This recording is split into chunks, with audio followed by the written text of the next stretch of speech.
ಶಿವಮೊಗ್ಗ ನಗರದ ವಿದ್ಯಾನಗರ ರೈಲ್ವೆ ಮೇಲ್ಸೇತುವೆಯ ಪಕ್ಕದಲ್ಲೇ ನೂತನವಾಗಿ ನಿರ್ಮಿಸಲಾಗುತ್ತಿರುವ ಅಂಡರ್ ಪಾಸ್ ಕಾಮಗಾರಿಗೆ ಇಂದು ಶಿವಮೊಗ್ಗ ಸಂಸದರಾದ ಬಿವೈ ರಾಘವೇಂದ್ರ ಶಂಕುಸ್ಥಾಪನೆ ನೆರವೇರಿಸಿದರು. ವಿದ್ಯಾನಗರ, ಚಿಕ್ಕಲ್, ಶಾಂತಮ್ಮ ಲೇಔಟ್ ಹಾಗೂ ಅರಕೇಶ್ವರ ದೇವಸ್ಥಾನದ ಭಾಗದ ನಿವಾಸಿಗಳಿಗೆ ನೂತನವಾಗಿ ನಿರ್ಮಿಸಲಾಗಿದ್ದ ರಿಂಗ್ ಸೇತುವೆ ಮೂಲಕ ಸಂಚರಿಸುವುದು ದೂರವಾಗುತ್ತಿತ್ತು.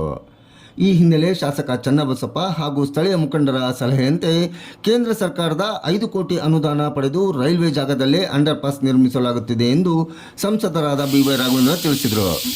ಇದೇ ಸಮಯ ಕಾಮಗಾರಿಯ ಶಂಕುಸ್ಥಾಪನಾ ಕಾರ್ಯಕ್ರಮದಲ್ಲಿ ಶಾಸಕರಾದ ಎಸ್ಎನ್ ಚನ್ನಬಸಪ್ಪ, ಪರಿಷತ್ ಸದಸ್ಯರಾದ ಡಿಎಸ್ ಅರುಣ್ ಸೇರಿದಂತೆ ಹಲವು ಮುಖಂಡರು ಭಾಗಿಯಾಗಿದ್ದರು.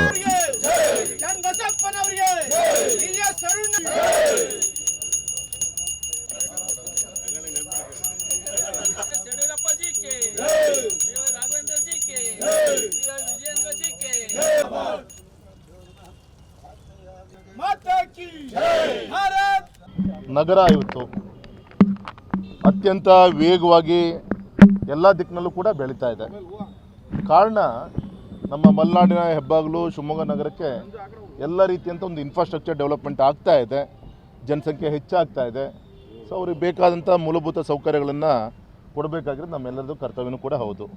ಸೊ ಈ ದೃಷ್ಟಿಯಿಂದ ನಮ್ಮ Vidyanagar railway gate LC number 46 ಹಿಂದೆ ನ್ಯಾಷನಲ್ ಹೈವೇ ಇಲಾಖೆಯಿಂದ ಸುಮಾರು 46 ಕೋಟಿ ವೆಚ್ಚವನ್ನು ಮಾಡಿ ರೋಡ್ ಓವರ್ ಬ್ರಿಡ್ಜನ್ನು ನಾವು ಮಾಡುವಂಥ ಕೆಲಸಗಳು ಆಗಿತ್ತು.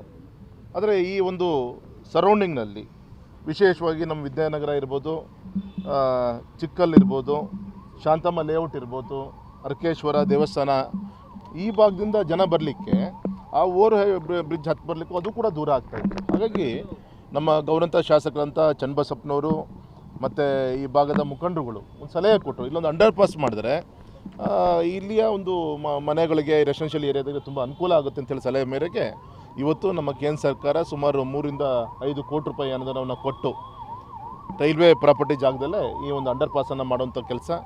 ಇಲ್ಲಿ 2 ಕಡೆಯಿಂದ ಅಂಡರ್ ಪಾಸ್ ಬರುತ್ತೆ. ಒಂದು ಈ ಫಾರೆಸ್ಟು CCF ಆಫೀಸ್ ಕಡೆಯಿಂದನೂ ಒಂದು ಬರುತ್ತೆ, ಇನ್ನೊಂದು ಈ ರೈಟ್ ಸೈಡಿಂದನೂ ಕೂಡ ಬರುತ್ತೆ. 2 ಅಂಡರ್ ಪಾಸ್ ಬಂದು ಒಂದು ಜಂಕ್ಷನ್ನಿಗೆ ಜಾಯಿನ್ ಆಗುತ್ತೆ. ಶಿವಮೊಗ್ಗ ಜಿಲ್ಲೆಗೆ ಅನುಕೂಲ ಆಗಬೇಕು ಅಂತೇಳಿ ಕುಂಸಿ ಹತ್ರ ರೈಲ್ವೆ ಕ್ರಾಸಿಂಗ್ ಬರುತ್ತೆ, ಅಲ್ಲೊಂದು ಅಂಡರ್ ಪಾಸ್ ಸ್ಯಾಂಕ್ಷನ್ ಆಗಿದೆ. ಫ್ರೀಡಮ್ ಪಾರ್ಕು ಆ ಎಡ್ಜಿಂದ ಬೊಮ್ಮನಕಟ್ಟೆಗೂ ಕೂಡ ಆ ಭಾಗದಲ್ಲಿ ವಸತಿ ಏರಿಯಾ ತುಂಬ ಎಕ್ಸ್ಪೆನ್ಷನ್ ಆಗ್ತಾ ಇರೋದ್ರಿಂದ ಆಕ್ವಿಷನ್ ಇದೆಲ್ಲ ಸೇರಿ 70 ಕೋಟಿ ವೆಚ್ಚವನ್ನು ಮಾಡಿ ಅಲ್ಲೂ ಕೂಡ ಆಗ್ತಾ ಇದೆ. ಇದಾದಮೇಲೆ ಇಲ್ಲಿ ಪಕ್ಕದಲ್ಲಿ ಗುಂಡಪ್ಪ ಶೆಟ್ಟಿ ಅಲ್ಲಿಗೂ ಕೂಡ ಒಂದು ಅಂಡರ್ ಪಾಸ್ ಮಾಡಬೇಕು ಅಂತ ಒಂದು ಇತ್ತು. ಅದು ರೈಲ್ವೆ ಇಲಾಖೆಯಿಂದ ಮಾಡ್ತಿದ್ದಾರೆ, ಇದು NH ಇಂದ ಮಾಡ್ತಾಯಿದ್ದಾರೆ, ಅದನ್ನು ರೈಲ್ವೆ ಇಲಾಖೆಯಿಂದ ಮಾಡ್ತಾರೆ. ಇದಾದಮೇಲೆ ಅದನ್ನು ಕೂಡ ಇನ್ಸ್ಪೆಕ್ಷನ್ ಮಾಡಲಿಕ್ಕೆ ಹೋಗ್ತಿದ್ದೀನಿ. ಅದು ಕೂಡ ಲ್ಯಾಂಡ್ ಎಕ್ವಿಷನ್ ಎಲ್ಲದೂ ಕೂಡ ಆಗಿದೆ, ಟೆಂಡರ್ ಆಗ್ತಾ ಇದೆ. ಅದು ಟೆಂಡರ್ ಕಾಲ್ ಮಾಡಿದ್ದಾರೆ, ಅದು ಕೂಡ ಇನ್ನು ಆದಷ್ಟು ಬೇಗ ಅದನ್ನು ಕೆಲಸವನ್ನು ಶುರು ಮಾಡ್ತೀವಿ. ಹಾಗಾಗಿ ಬರುವಂಥ ದಿನದಲ್ಲಿ ನಮ್ಮ ಶಿವಮೊಗ್ಗ ನಗರಕ್ಕೆ ಬರುವಂಥ ನಮ್ಮ ಜಿಲ್ಲೆಯ ಜನ ಇರ್ಬೋದು ಮತ್ತು ಶಿವಮೊಗ್ಗ ನಗರದಲ್ಲಿ ವಾಸ ಮಾಡ್ತಿರೋ ಜನರಿಗೆ ಎಲ್ಲೂ ಕೂಡ ಬಾಟಲ್ ನೆಕ್ ಆಗದ ರೀತಿಯಲ್ಲಿ ಟ್ರಾಫಿಕ್ ಇಲ್ಲದಂಗೆ ಒಂದು ಇದನ್ನು ಡೆವಲಪ್ಮೆಂಟ್ ಮಾಡೋಕ್ಕೆ ಸುಗಮ ಒಂದು ಸಂಚಾರ ಮಾಡಲಿಕ್ಕೆ ಅನುಕೂಲ ಆಗುತ್ತೆ.